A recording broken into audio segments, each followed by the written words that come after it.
What's up guys, as always I'm yours teacher Cedric. So in today's video tugiye kurebera hamwe poem yitwa Building the Nation, kubaka igihugu. So tugiye kurebera hamwe ubusobanuro bwayo, noneho finally turaza kugerageza gusubiza bino bibazo byayo biyibazwaho. Bibutsa yuko ari YouTube channel inyuraho amasomo menshi agiye atandukanye, ntabwo ari literature yonyine. Yes, nababwira yuko geography, history, entrepreneurship, general study and communication skills n'ayandi masomo menshi agiye atandukanye from senior 1 up to senior 6 yanyura kuri iyi YouTube channel. So niba ari ubwa mbere se YouTube channel, please click on subscribe icon, kuri ring cyangwa se kukazogera, kuri like ndasa na share, uduhe na comment as a feedback to what you have to change, nibyo tugomba kongeraho. So mbibutse yuko nyine tunatanga services, tutanga ibizamini bya leta, marking guide zabyo yo mu myaka yashize. So ubikeneye watwandikira cyangwa se ukanaduhamagara kuri izi nimero za WhatsApp ubona muri screen. Yes, let's begin. Tudatinze reka dutangire turebe ubusobanuro bw'iyi poem cyangwa se iki gisigo cyacu cyitwa Building the Nation.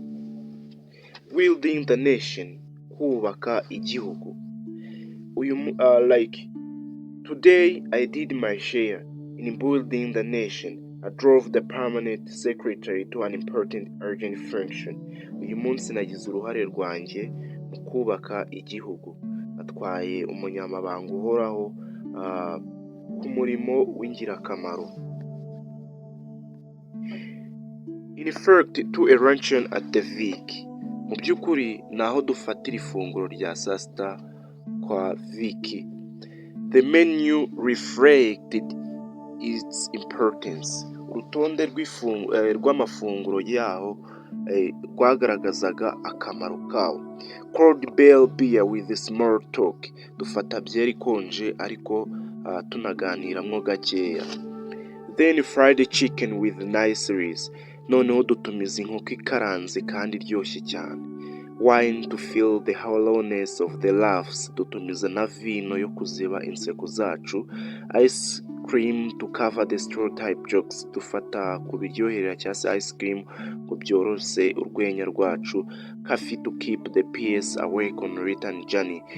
Dufata n'ikawa yo gutuma PS adasinzira mu rugendo rwacu tugaruka. I drove the permanent secretary back. Nongeye gutwara umunyamabanga uhoraho mugaruye.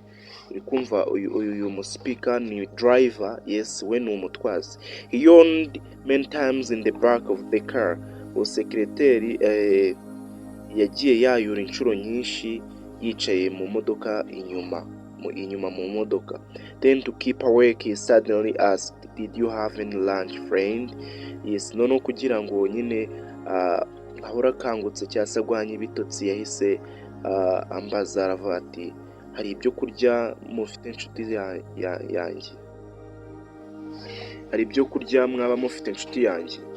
I replied looking straight ahead.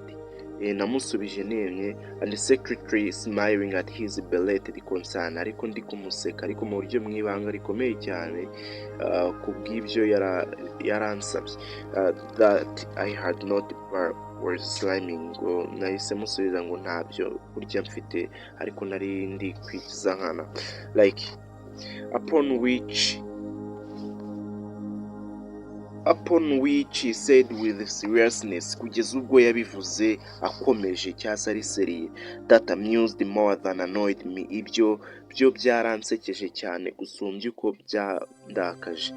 Mwananchi, I too had no one. Namubwira Mwananchi, nanjye ntabyo nari mfite. I attend to matters of state. Nagiye mu bibazo by'igihugu. Uwo ni permanent secretary uri kuvuga highly delicate diplomatic duties, n'inshingano za diplomacy zigoye, namwe murabizi. And friend, he goes against my grain. Kandi inshuti zanjye ni ibintu nanga cyane. It causes me stomach ulcers and wine. Bituma mu nda handya cyane bitewe n'ibibyimba byo mu nda hagahuhwamo n'umuyaga.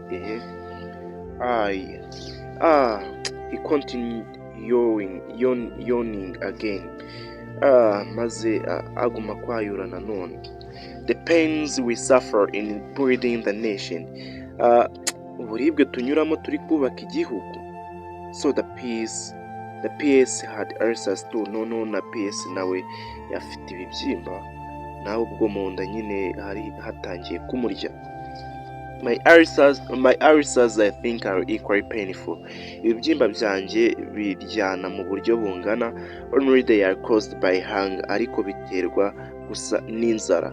No sumptuous lunches, nta mafunguro y'agatangaza ya saa sita. So two nation builders, nuko rero abubatsi b'igihugu babiri arrived home this evening, bageze mu rugo nimugoroba. Yes, so two nation builders arrived home this evening. Noneho abubatsi babiri b'igihugu bageze mu rugo nimugoroba with terrible stomach pains. Bageze mu rugo nimugoroba bari kuribwa mu nda bikomeye cyane. The result for building the nation, bitewe no kubaka igihugu, different ways, uburyo bugiye butandukanye. So iyi yari poem Building the Nation yanditswe na Christopher H.M. Barrow muri Uganda. So reka turebere hamwe, dusubirize hamwe ibi bibazo biyibazwaho. What is the poem talking about? Ese iyi poem iri kuvuga kuki? Who is speaking the poem? How do you know? Ese ninde uri kuvuga muri poem? Wanabimenya ute? What is the tone of the poem? Ese tone ya poem ni iyihe? Poem ese uri kuyivuga arababaye, arishimye, ari guseka, serious, iki, like that. Identify some poetic devices used in the poem. Garagaza poetic devices zakoreshejwe muri poem iya cya gatanu. The poet says in the last stanza, so two nation builders arrived home this evening. Were the two people building the nation? Explain your answer. Yes, uyu mupoet yaravuze ati ngo abubatsi babiri b'igihugu bageze home nimugoroba cyangwa se wabo nimugoroba. Ese aba bantu babiri bari kubaka igihugu? Sobanura igisubizo cyawe. So twagiye na answer y'ikibazo cya mbere. What is the poem talking about? The poem is talking about the concept of nation building as taken by African bourgeoisie class who came to power after colonialism.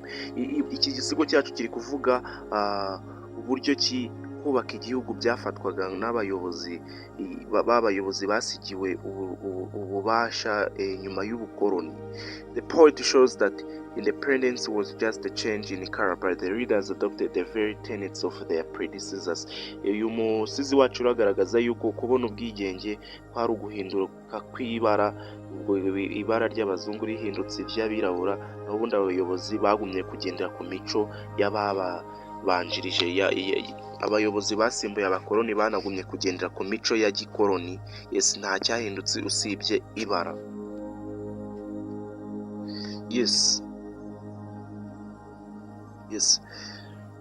Icyaka, who is speaking the poem and how do you know? Ese ninde uri kuvuga iki gisigo? Noneho natubwiye n'uburyo wabimenye. The speaker is a driver who represents the locals. Yes, uri kutubwira iyi poem cyangwa se iki gisigo ni umutwazi cyangwa se umuntu utwara imodoka ariko akaba ahagarariye abantu nyine b'abakene cyangwa se mu cyiciro cyo hasi. I know this from line 3 whereby he says I drove the permanent secretary. Ibi rero tubimenya biturutse ku murongo wa gatatu muri stanza, umurongo wa gatatu aho avuga ati natwaye secretary. Uri kumva ni umudriver. He drove the permanent secretary. Uri kumva ni driver, ariko icy'ingenzi ugomba kumenya nuko ari kurepresenta low class cyangwa icyiciro cy'abantu bo hasi. Ikibazo cya gatatu kiratubaza ati what is the tone of the poem? Ese iyi poem tone yayo ni iyi? Yes, the tone of this poem is both sad and ironical or satirical. Tone y'iyi poem irababaje kandi nanone iri ironical cyangwa se satirical, iri kuninura cyangwa se ni nk'ubuse like hari abiri kuvugaho nyine nabi. Yes, iri kuvuga ariko nyine iri kumera nk'igutera ubuse, iri kugenda itanga za irony. Ugasanga hari abiri kuvuga ati bari kubaka urugero igihugu kandi nyamaze batari kucyubaka. Like toni yayo rero wumve ko iri ironical or satirical kandi kabiri na sad, ibabaje. Icyakane, identify some poetic devices used in the poem. Garagaza poetic devices zakoreshejwe muri iyi poem cyangwa se mu gisigo cyacu Building the Nation. Poetic devices used in the poem Building the Nation and hereby identified with examples from the poem. Yes, poetic devices rero yakoreshejwe, batanze urugero. Yes, naho yagiye akoreshwa muri poem. Iya mbere ni alliteration. This poetic device used in the following verses. Yes, alliteration yakoreshejwe muri iyi mirongo, like muri lines. Aho bavuze how delicate diplomatic duties and secretary smiling and cold beer. Uri kubona hano aya magambo yagiye izi d zagiye zibanza delicate diplomatic duties, izo d zagiye zibanza zagaragaje alliteration. Muri phrase ya kabiri ni ss secretary smiling, ya gatatu ni ni bb cold beer bb. Iyakurikiyeho iyi poetic device yakurikiyeho ni onomatopoeia, aho nyine ariko yiganajwi like haya ngo he continued yawning again. This is the sound of yawning. You yakoresheje ni ijwi ryo kugira iki, ryo kwayura. Iyo rero ni onomatopoeia. Iya kabiri ni satire cyangwa se ubuse, to an important urgent function in further arrangement to arrangement at the Vicky ranch is called an important urgent function. This is very satirical. Impamvu harimo satire cyangwa se gutera ubuse cyangwa se kuninura like that, nuko amubwiye ati ngo natwaye sekreteri, ngo namutwaye ngo ku murimo w'ingirakamaro, kandi nyamara aho hantu kuri aho yari yise urgent function, ahantu h'ingenzi cyane,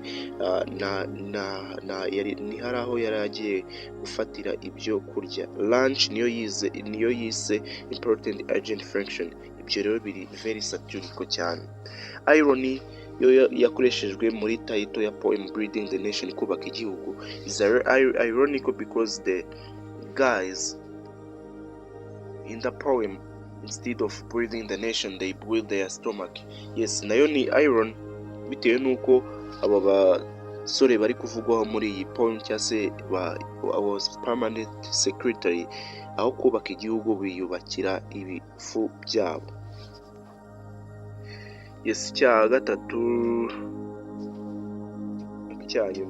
icyanyuma kiratubaza niba aba bantu bari kubaka igihugu cyangwa batacyubaka. Uravuga yes or no, noneho usobanure ikibazo, igisubizo cyawe, explain your answer. Yes, no, these two people were not building the nation. Hoya, aba bagabo babiri cyangwa se aba bantu babiri ntabwo bari kubaka igihugu. The permanent secretary was eating while his driver was waiting for him outside. Yes, secretary uhoraho we yari ari kurya mu gihe umutwazi we yari amutegerereje hanze.